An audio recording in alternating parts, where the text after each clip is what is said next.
अस्सलाम वालेकुम जी, मैं हूं फैसल अब्बास और इस वक्त मौजूद हूं इस्लामाबाद हाई कोर्ट में। आज 11 जून जुमेरात का रोज़ है।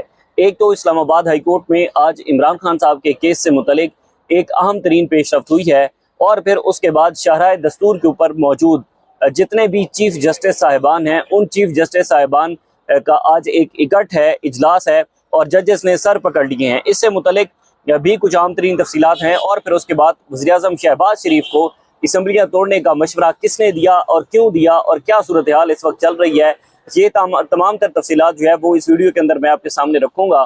लेकिन उससे पहले गुजारिश है कि कमेंट्स में अपना फीडबैक ज़रूर दीजिएगा। मामला ये है, सबसे पहले इस बात को डिस्कस कर लेते हैं कि इस्लामाबाद के जो शाहराए दस्तूर है जिसके ऊपर मैं मौजूद हूँ, यहाँ पर आज जजेस का एक हंगामी इजलास है और जजेस का हंगामी इजलास इस सूरत के अंदर है कि जो जुडिशल पॉलिसी मेकिंग कमेटी है, जुडिशल पॉलिसी मेकिंग कमेटी का इजलास आज chief justice Pakistan justice Yahya Khan Afridi की सरबराही के अंदर हो रहा है। और इस जुडिशल पॉलिसी मेकिंग कमेटी का इजलास वैसे तो 27वीं आनी तरमीम से पहले की अगर बात करें तो साल बाद हुआ करता था या 1.5 साल बाद जाकर हुआ करता था, लेकिन जब से 27वीं आनी तरमीम हुई है, अदलिया के इख्तियारात सलब किए गए हैं, तो उसके बाद हर 2 महीने के बाद चीफ जस्टिस पाकिस्तान जो है वो इस इजलास को तलब कर लेते हैं। इसमें बेसिकली जो जुडिशल रिफॉर्म्स होती हैं उसके ऊपर बातचीत होती है। जुडिशल रिफॉर्म से मुतल्लिक कमेटी जो चीज़ें तश्कील नौ देती है और फिर उन पर अमल दरामद हुआ है नहीं हुआ, इन सारे मामलात को जो है वो ये जुडिशल पॉलिसी मेकिंग कमेटी देखती है। लेकिन इसके अंदर दिलचस्प अमर ये है कि गुज़िश्ता रोज़ जो स्टोरी मैंने आपके सामने रखी थी वो स्टोरी ये थी कि जनाब इस्लामाबाद की जो डिस्ट्रिक्ट जुडिशरी है उसके अंदर बैठे जजेस जो है वो पैसे ले रहे हैं। जजेस पैसे लेकर मुख्तलिफ फैसले करते हैं, जजेस पैसे लेकर जो है वो साइलिन की जमानतें मंजूर करते हैं। और इतलात ये भी हैं कि जब ईद का मौका होता है और बहुत सारी जमानतें जो है वो जजेस की तरफ से दी जा रही होती हैं, चूँकि ईद के मौके के ऊपर बहुत सारे लोगों की जमानतें होती हैं ताकि जो कैदी हैं वो ईद अपने जो घर वाले हैं उनके साथ गुजारें, तो जो उस दौरानिए के अंदर जजेस ज़्यादा पैसे लेते हैं। तो ये बहरहाल एक स्टोरी डेवलप हो चुकी है। गुज़िश्ता रोज़ इस्लामाबाद की वकला तंजीमें जो है उन्होंने एक प्रेस कॉन्फ्रेंस भी की और उस प्रेस कॉन्फ्रेंस में क्या अब सवाल ये है कि ये जो जुडिशल पॉलिसी मेकिंग कमेटी का इजलास आज हो रहा है उसमें एक तो चीफ जस्टिस पाकिस्तान, उसके बाद आईनी अदालत के चीफ जस्टिस और पूरे पाकिस्तान की हाई कोर्ट के जो चीफ जस्टिस साहिबान हैं वो इस इजलास के अंदर शरीक हैं। तो क्या ये जो डिस्ट्रिक्ट जुडिशरी पैसे ले रही है, इस्लामाबाद हाई कोर्ट के अंदर कुछ वारदातें हो रही हैं, तो क्या इससे मुतलिक भी चीफ जस्टिस जो है वो कुछ मामलात को देखेंगे? क्या वो डिस्ट्रिक्ट जुडिशरी के अंदर होने वाली करप्शन को रोक पाएंगे? क्या वो इस्लामाबाद हाई कोर्ट के अंदर होने वाली जो सुप्रीम कोर्ट के फैसलों पर अमल दरामद नहीं होता तो क्या वो इसको रोक पाएंगे? इसका जवाब है नहीं, क्योंकि जाहिर है जब आप किसी के साथ सौदेबाजी कर लेते हैं और आप किसी के साथ लेन देन कर लेते हैं तो फिर उसके बाद जो है वो आप अपनी बात नहीं मनवा सकते, फिर आपको उस दायरे के अंदर रहकर चलना पड़ता है और उस दायरे के अंदर रहते हुए आपने जो शराइत तय की हैं और आपने जहाँ पर सरेंडर किया है, जो चीज़ आपने ली है और उसके बदले जो चीज़ दी है उससे फिर आप आगे पीछे नहीं जा सकते, आप उधर ही रहते हैं। तो यही सूरत हाल कुछ इस वक्त जो है वो मौजूदा चीफ जस्टिस और मौजूदा अदलिया की बनी हुई है कि वकला कह रहे हैं कि खुदारा खौफ करें, जजेस 20-20 हज़ार रुपए लेकर जमानतें दे रहे हैं, जजेस जो है वो केसेस के अंदर लाखों रुपए ले रहे हैं, लेकिन उसके ऊपर जो है वो तमाम जो जुडिशल पॉलिसी मेकिंग कमेटी है वो मुकम्मल तौर पर खामोश है। सिर्फ चीफ जस्टिस को ये दिखाने की बड़ी ख्वाहिश होती है कि आप देखें कि मैं जो है वो चीफ जस्टिस हूँ। एक पिक्चर तस्वीर उसके बाद जो है वो जारी होती है जुडिशल पॉलिसी मेकिंग कमेटी के इजलास के बाद और उस तस्वीर के अंदर दिखाया जाता है कि चीफ जस्टिस याह्या अफरीदी ही चीफ जस्टिस पाकिस्तान है, आईनी अदालत के चीफ जस्टिस, हाई कोर्ट के दीगर जो चीफ जस्टिस साहिबान हैं वो जो है वो इनके सामने बैठे हैं और चेयर कौन कर रहा है? चीफ जस्टिस चेयर कर रहे हैं। सिर्फ एक तस्वीर की बुनियाद पर यह इजलास चलाया जाता है। अदरवाइज अदालतों के अंदर अगर इस्लाहत की बात करें, अदालतों में अगर जो है वो करप्ट जजेस की बात करें, अदालतों के अंदर फैसले ना होने की बात करें, केसेस का बार बार डिले होने की बात करें, तो कौन सी एक ऐसी पॉलिसी है जो कि इस जुडिशल मेकिंग कमेटी ने कोई एक पॉलिसी बता दें जो बनाई हो और जिस पर अमल दरामद हो रहा हो और जिसका किसी आम साइल को किसी का फायदा हो रहा हो? यानी कि 24 करोड़ अवाम जो है उसको तो अब इन अदालतों के ऊपर एतमाद ही नहीं रहा। जो लोग रोजाना की बुनियाद पर यहाँ पर अदालतों के अंदर धक्के खाते हैं, तो बहरहाल ये कुछ चीजें चल रही हैं। दूसरा, इस्लामाबाद हाई कोर्ट में इमरान खान साहब के ट्विटर अकाउंट पर पाबंदी से मुतल्लिक जो केस है उसकी आज समाअत जस्टिस अरबाब मोहम्मद तार साहब की अदालत के अंदर हुई है। इससे पहले थोड़ा सा सिनेरियो मैं आपको बताना ज़रूरी समझता हूँ।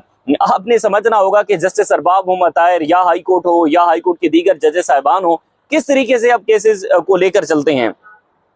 मामला ये था कि इस्लामाबाद हाई कोर्ट के अंदर एक दरख्वास्त आती है और उस दरख्वास्त में ये इस्तदा की जाती है कि जनाब इमरान खान साहब का जो ट्विटर अकाउंट है उस पर पाबंदी लगाया जाए, क्योंकि रियासत मुखालिफ मवाद उससे शेयर होता है और फिर उसके बाद कुछ ऐसी पोस्टें शेयर होती हैं जो कि नेशनल सिक्योरिटी को ब्रीच करती हैं। तो उसके बाद हाई कोर्ट के पास दरख्वास्त आती है। हाई कोर्ट में तहरीक इंसाफ के वकला अपीयर होते हैं, सलमान अकरम राजा साहब, और सलमान अकरम राजा साहब हाई कोर्ट से इस्तदा करते हैं कि इस केस के अंदर मैंने इमरान खान साहब से अडयाला जेल में जो है वो हिदायत लेनी है, तो मुझे मुलाकात तक के हवाले से ऑर्डर किया जाए। होता ये है जनाब के जस्टिस अरबाब मोहम्मद ताहिर साहब ऑर्डर कर देते हैं। जस्टिस अरबाब मोहम्मद ताहिर साहब कहते हैं कि ठीक है जी, आप जाएं और जाकर जो है वो इमरान खान साहब से मुलाकात करें। मुलाकात नहीं होती, सलमान अकरम राजा साहब वापस आ जाते हैं। यूं एक और दरख्वास्त दायर होती है बुशरा बीबी साहिबा की बेटी की तरफ से, जो कि इमरान खान बुशरा बीबी साहिबा से मुलाकात करना चाहती हैं। तो उस मुलाकात के अंदर जस्टिस अरबाब मोहम्मद ताहिर साहब कहते हैं कि पहले सुपरिटेंडेंट अडयाला जेल के सामने जो दरख्वास्त है वो डिसाइड करें। अडयाला जेल का सुपरिटेंडेंट डिसाइड कर देता है और वो कहता है कि जी हम मुलाकात नहीं करवाते, क्योंकि पॉलिटिकल गुफ्तगू होती है और वो फिर पॉलिटिकल गुफ्तगू बाहर भी जाती है। यूं यानी कि जो सुपरिटेंडेंट अडयाला जेल के सामने एप्लीकेशन होती है उसको मुस्तरद कर दिया जाता है। मामला दोबारा हाई कोर्ट के अंदर आता है और हाई कोर्ट क्या कहती है, हाई कोर्ट एक और जजमेंट उस केस के ऊपर दे देती है कि जनाब अगर जो है वो अडयाला जेल की इंतजामिया एजी ऑफिस यानी कि जो एडवोकेट जनरल का ऑफिस है, अगर वो ये समझते हैं कि जनाब इनकी मुलाकात होनी चाहिए, तो फिर उन्होंने कहा कि मुलाकात होनी चाहिए, इसमें कोई वो नहीं है।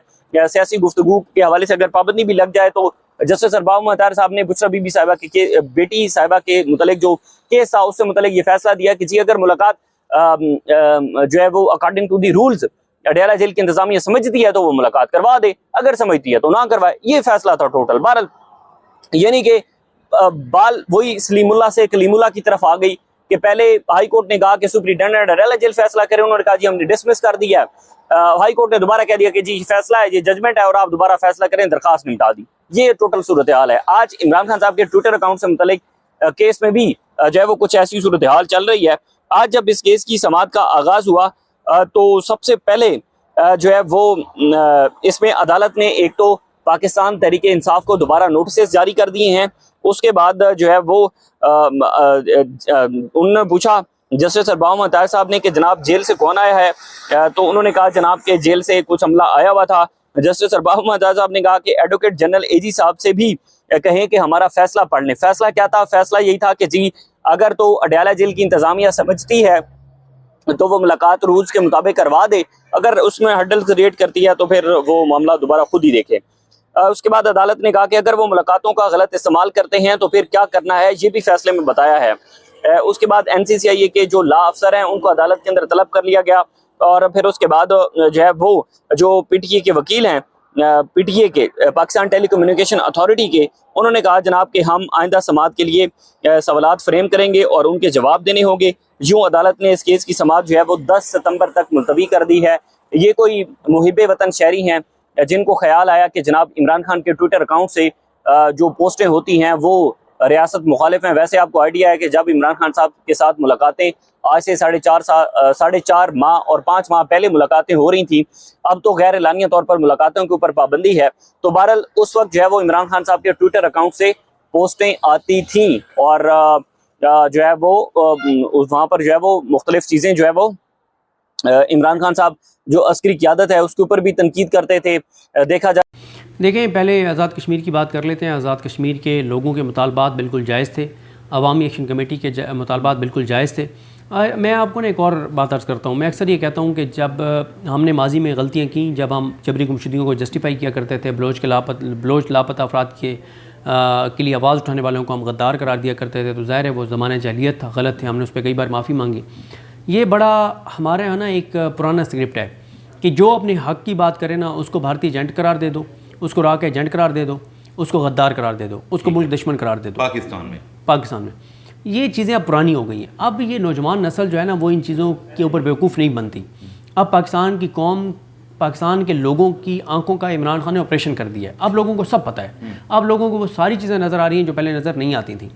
अब इस सारी सूरत हाल के अंदर देखें, बात यह है कि आज़ाद कश्मीर के लोगों का सबसे बड़ा मसला जब ये एहतजाज शुरू हुआ था तो क्यों हुआ था कि आपने बिजली वो आपको प्रोड्यूस करके दे रहे हैं, और कश्मीर और जीबी के अंदर इतना पोटेंशियल है कि अगले 50 साल आपको जितनी बिजली चाहिए ना, 50 साल पीक जितनी चाहिए आपको, वो सारी बिजली आप जीबी और एजेके से आप प्रोड्यूस कर सकते हैं, और सस्ती 5 रुपये 6 रुपये यूनिट। आपने अपने आईपीपीज़ को नवाजने के लिए, अपनी करप्शन और लूट मार के लिए आपने किया क्या कि एजेके वालों को भी महंगी बिजली देना शुरू कर दी। उन्होंने कहा यार हम प्रोड्यूस करके देते हैं सस्ती, हमें महंगी दे रहे हो, फिर आटे के ऊपर और वो सारी चीज़ें। उसकी वजह से एहतजाज शुरू हुआ, अवामी एक्शन कमेटी कामयाब हुई, वहाँ पे लोगों का इत्तेहाद था, लोग मुतहद थे, सक्सेसफुल हुए, मुआहदा हुआ, मुआहदे से ये फिर गए। अब ये मुआहदे से क्यों फिरे हैं? मुआहदे से उनका देखें ना, एक सादा सा उनका मुतालबा है कि मुहाजिरीन के नाम पे जो 12 सीटें ये ख़त्म कर दो। ये बिल्कुल उनका दुरुस्त मुतालबा है। क्यों? अच्छा, ये माना था इन्होंने पहले, इन्होंने कहा इसके ऊपर हम करेंगे। अब मसला ये है कि वो 12 सीटें क्यों चाहिए हमारे निज़ाम को? वो 12 सीटें इसलिए चाहिए कि 12 सीटें वो जितवाएंगे फॉर्म 47 पे, 3 मखसूस नशिस्तों पर मिल जाएंगी 15, और 15 जब जेब में होंगी तो वहाँ पे इनको चाहिए 12 सीटें और, 12 सीटें और चाहिए, और ये हुकूमत वहाँ पे बना देंगे। अगर ये 15 सीटें इनकी जेब में नहीं होंगी तो वहाँ तो हो सकता है पीटीआई हुकूमत बना जाए, या वहाँ पे कोई ऐसी हुकूमत आ जाए जो अवाम की नुमाइंदा हुकूमत हो। लेकिन इस वक्त तो हमारा जो निज़ाम चल रहा है हम अफोर्ड ही नहीं कर सकते। एक ज़िद है हमारी कि पाकिस्तान के लोग, कश्मीर के लोग, जीबी के लोग जिसको मुंतखब करेंगे उसको हमने नहीं आने देना, हमने अपने मुताबिक फ़ैसले करने हैं, क्योंकि हमने माइनस इमरान खान सिस्टम को चलाने की हर कोशिश करनी है। हर कोशिश कर चुके हैं, नहीं चला, मज़ीद हमने करनी है। तो उसके लिए ज़रूरी है कि आप पीपल्स पार्टी करिए हमें आज़ाद कश्मीर की हुकूमत दो, वो तो देनी है अगर इस निज़ाम को चलाना है। अब उसके लिए हमने धांधली करनी है। धांधली करने के लिए 15 सीटें हमें चाहिए। हमें इसलिए नहीं चाहिए कि इससे कश्मीरियों को बहुत फ़ायदा हो रहा है।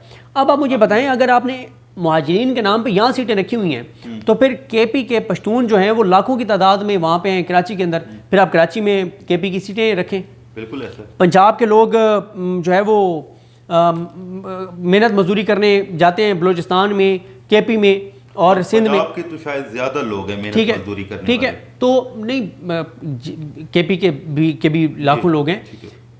कहने का मकसद यह कि फिर आप उनकी भी मुख्तलिफ सूबों के अंदर जो है वो सीटें रखें, उनकी भी आप, मतलब मसला ये है सर कि हर बच्चे को पता है कि ये सीटें आपने धांधली के लिए रखी हुई हैं, तो उनकी बात ठीक है। फिर देखें ताकत का इस्तेमाल, ये पंजाब नहीं था एजेके, आपने पंजाब की तरह एजेके को लेके चले कि जैसे 26 नवंबर हुआ, मुरीद के हुआ तो लोग खौफजदा हो गए, इन्होंने भी डराने की कोशिश। अब पंजाब के लोग इतने खौफजदा हैं और इनकी घुट्टी के अंदर मज़ामत ना करना है और निज़ाम के सामने सरेंडर करना है कि कश्मीर के अंदर जो कुछ हो रहा है, पंजाब के 13 करोड़ लोगों में से 5000 लोग ऐसे नहीं है जो इतना जुमला लिख दें सोशल मीडिया के ऊपर कि कश्मीरियों के साथ जुल्म बंद किया जाए। इतना खौफ है। ठीक है, अब इस सारी सूरत हाल के अंदर आपने वहाँ पे जो ताकत का इस्तेमाल किया गलत किया। अब वो कश्मीर के लोग ये कह रहे हैं कि आप अगर हमसे मुज़ाकरात करना चाहते हैं तो उसके लिए ज़रूरी ये है कि आप पहले अवामी एक्शन कमेटी को कलअदम करार देने का नोटिफिकेशन वापस लें, फिर वो जो फोर्सेस वहाँ पे आई हुई हैं उनको आप वापस भेजें, और कुछ और उनके मुतालबात हैं वो कहते हैं माने तो तब हम जो है वो बातचीत करेंगे।